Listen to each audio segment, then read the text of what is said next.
Hello guys, welcome back to my channel. So today I'm going to read this another book, Read to Me Grandma. It's a very interesting book with lots of stories in it. Some of the stories you must have already read before. See the introduction, Jack and Beanstalk, Rapunzel, the grasshopper and the ants, the dog in the manger, Cinderella, and lots and lots. Some of them must be quite familiar to you guys. So I'm going to read the introduction first. This is a book for you to share with your grandchildren on a rainy afternoon, at bedtime, perhaps at the beach or at a picnic. Whenever a child says, "Please read to me, Grandma," it is a delighted collection of stories, fables, and poems from your own childhood that you can now enjoy again with the younger generation. Surely you remember how pleased and amazed you were when Cinderella's fairy godmother transformed the poor little scullery maid and sent her off to the ball. Undoubtedly, you can recall your fear that Jack wouldn't reach the beanstalk before the wicked giant caught him. And certainly, you have not forgotten the beautiful Princess Briar Rose, who slept for hundreds of years, or Rose Red and Rose White, the sister who befriended a talking bear. Here too, you will find the story of Beauty and the Beast, as it was written by Charles Perrault. Also included are a number of Aesop's best fables and selection of charming poems, including Five from a Child's Garden of Verses by Robert Louis Stevenson and James Whitcomb, relays hilarious The Bear Story. This beautifully designed book, with its charming illustration by such well-known artists as Jessie Wilcox Smith, Annie Anderson, and Margaret W. Tarrant, will surely reawaken memories of your own childhood, of the pleasures of learning to read and of being read to. And together, you and the children who are very special to you can visit enchanted lands of good fairies and some who are wicked, of handsome prince and beautiful princesses, of dwarfs and giants, of magic spells and wondrous imagining, and share a moment that will become their golden memories. The introduction written by Gloria Hale. So, first story is Jack and the Beanstalk. Many of people must have already heard about this story. So let's start here. Jack was the only son of a poor widow. He was a lazy boy, and as time went on, he grew lazier and lazier, and his mother grew poorer and poorer until she had nothing left in the world but a cow. One day Jack's mother said to him, "Tomorrow you must take the cow to market, and the more money you get for her, the better." The next morning Jack got up earlier than usual, hung his cow horn around his neck, and started for market with the cow. On the way he met a butcher. "Good morning, my lad," said the butcher. "And where you may be going?" "To market," replied Jack. "And what you may be going to market for?" asked the butcher. "To sell the cow," said Jack. "Just look at what I have here," said the butcher, and held out his hand. "In it lay some strange-looking beans. If you give me the cow, I will give you the beans." That would be a good bargain, thought Jack. So he exchanged the cow for the beans and returned home to his mother. "Look," he said gleefully as he poured the beans into her lap, "I have got all these in exchange for the cow." "You bad, stupid boy," exclaimed the angry mother.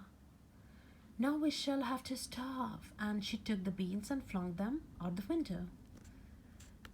There was no food for supper that night, and the next morning Jack woke early, feeling very hungry. But what was the dark shadow across his window?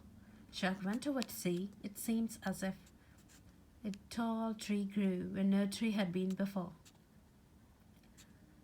Jack ran to the garden and found that the shadow was cast not by a tree, but by a beanstalk. The beanstalk had sprung up during the night from the beans his mother had thrown out the open window. The enormous stalk had entwined to form a kind of ladder, the top of it seemed to be lost in the clouds.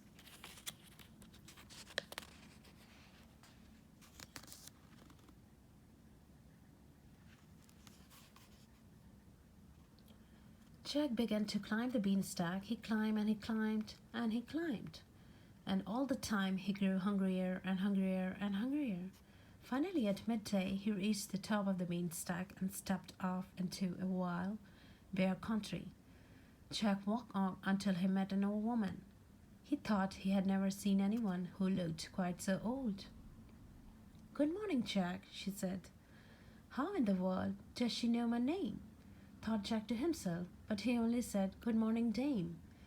I know who you are and where you come from and how you got here and all about you," said the old woman.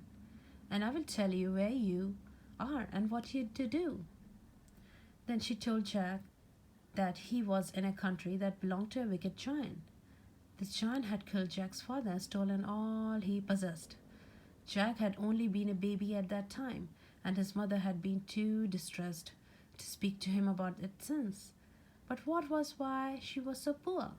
The old woman told Jack that he must punish this giant if his mother and he were ever to be happy again. The task was a difficult one, but Jack must be brave and succeed. Then the old woman went on to her way, and he went on his. Toward evening, Jack came to the door of a castle. He blew his horn. A woman opened the door. "I'm very tired and hungry," said Jack. "Can you give me supper and night's lodging?" "You little know, my poor lad, what you ask," said the woman. "My husband is a giant. He eats people. He would be sure to find you and eat you for supper." "No, no, it would never do." And she shut the door. But Jack felt too tired to go another step, so he blew his horn again. And when the woman again opened the door, he begged to be fed and given a place to rest. The giant wife began to cry, but at last Jack persuaded her to let him come in. She led him past dungeons where many men and women were imprisoned. Then they reached the kitchen. Soon Jack was enjoying a good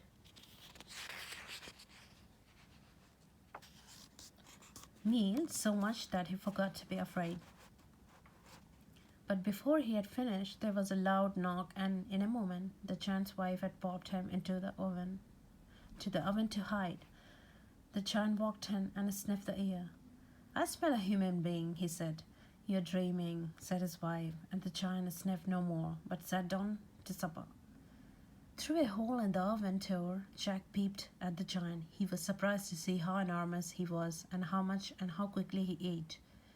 When he had finished eating, he said to his wife, "Bring me my hen." His wife bought a beautiful hen and put it on the table.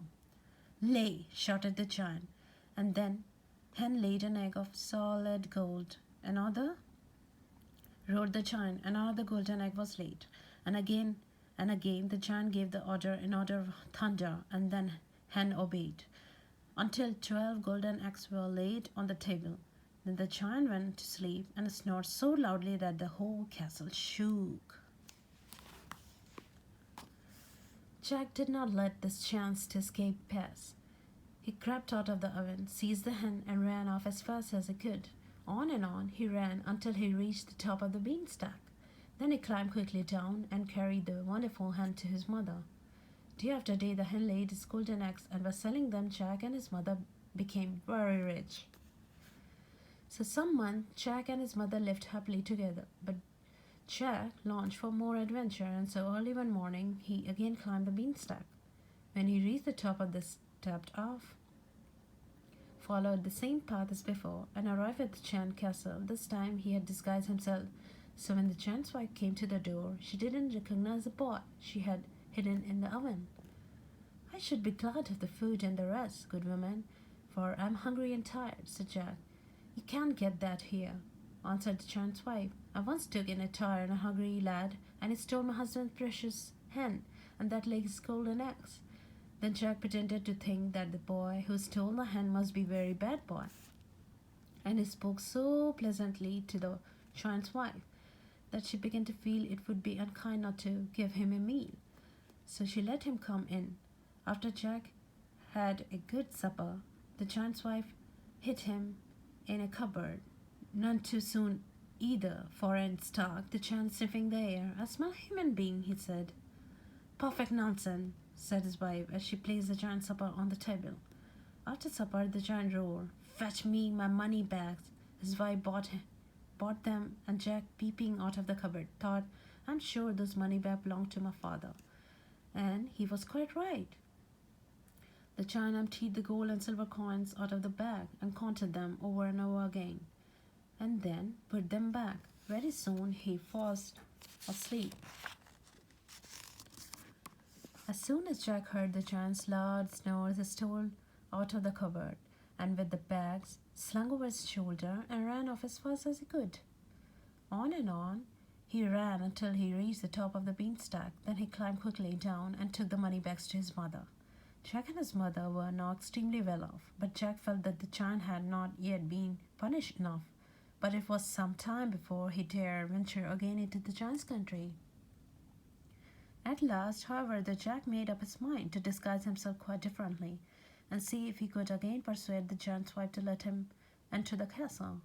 He climbed the beanstalk, followed the same path, and arrived at the castle door. The giant wife didn't recognize Jack. He begged for some food and a place to rest for the night. No, no, she said, you can't come in here. The last tired lad that I took in were thieves. One stole a golden hen and then other too many bags. No, no, you can't come in.